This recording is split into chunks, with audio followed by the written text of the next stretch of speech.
Well, the issue of climate change was never at the very top of voter priority polls, but throw in a pandemic into the mix, and it seems that voters think climate change can wait. A Gallup poll last month showed 45% of voters considered coronavirus a top priority, followed by healthcare, the economy, and others. Climate change came in dead last, with only 2% of voters considering it a top priority. Our next guest wrote an opinion piece in the Washington Examiner suggesting that climate activism is going to backfire on Democrats. Let's welcome him, James Taylor, president of the Heartland Institute, as well as our panel, Mary Walter and Jack Kingston.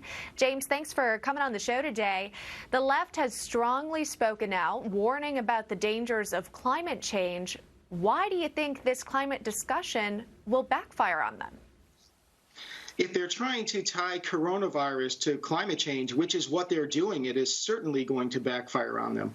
Because much like influenza and other epidemics and pandemics, the coronavirus appears to be quite susceptible to warm temperatures. In other words, the warmer it is, the less likely the virus is to spread and the less severe its symptoms. What we know is that as temperatures warm, if we have an earlier summer and if we have a later onset of the autumn, we're going to have a longer period in which the climate is working with us to keep coronavirus effects at a minimum. Do you think that this could have a lasting impact on climate change activists and their views on climate change? Well, as the polling shows, while the American public generally would like policymakers to keep an eye on climate change, when asked what issues are of most importance to you, climate change comes in at the very bottom. The April poll that you referenced showed climate change. Only 2% of Americans believe that climate change is the most important issue to them. And by the way, since then, a follow-up Gallup poll has put the number at just 1%. Wow. Okay, Mary, 1% here.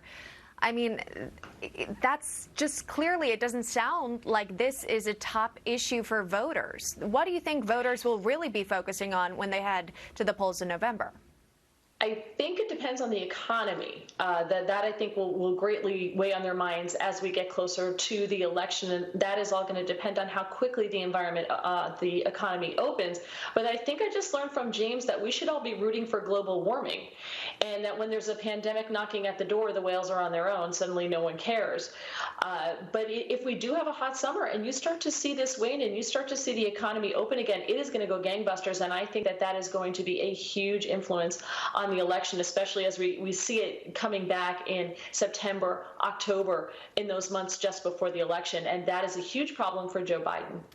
Jack, you know, I hate to bring up old news here, but when CNN was hosting a panel talking about coronavirus a few weeks ago, maybe it was a month, they had medical experts and then they had Greta Thunberg on as well.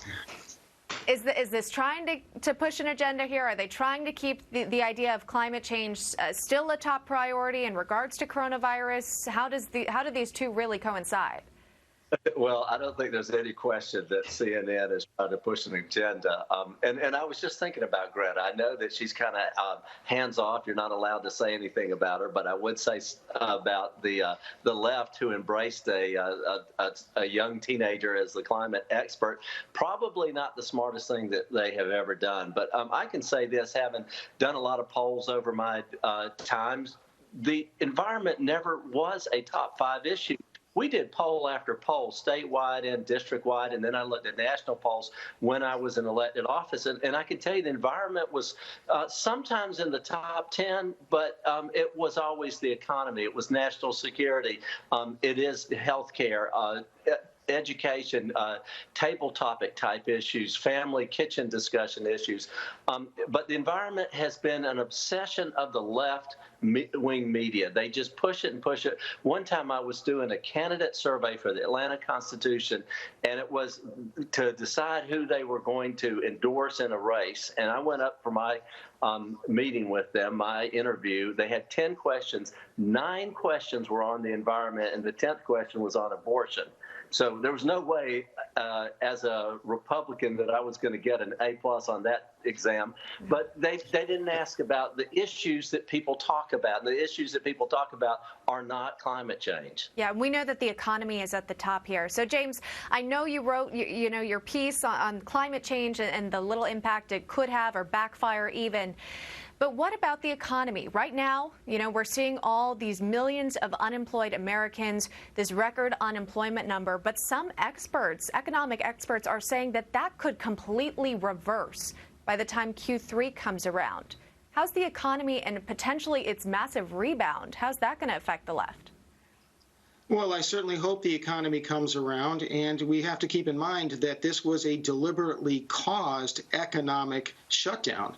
And certainly some can argue that with the threat of the coronavirus, there was a reason for government to be concerned. I think government went too far on this. But once the government allows American individuals, American companies, the American spirit to thrive, we don't need an assistance from government. We just need government to take their foot off our throats. Then I think the economy is going to come right back. And I think that's going to be wonderful news. Forget about the politics. We should be cheering on this economy regardless of who's in the White House and regardless of who's running for the White House.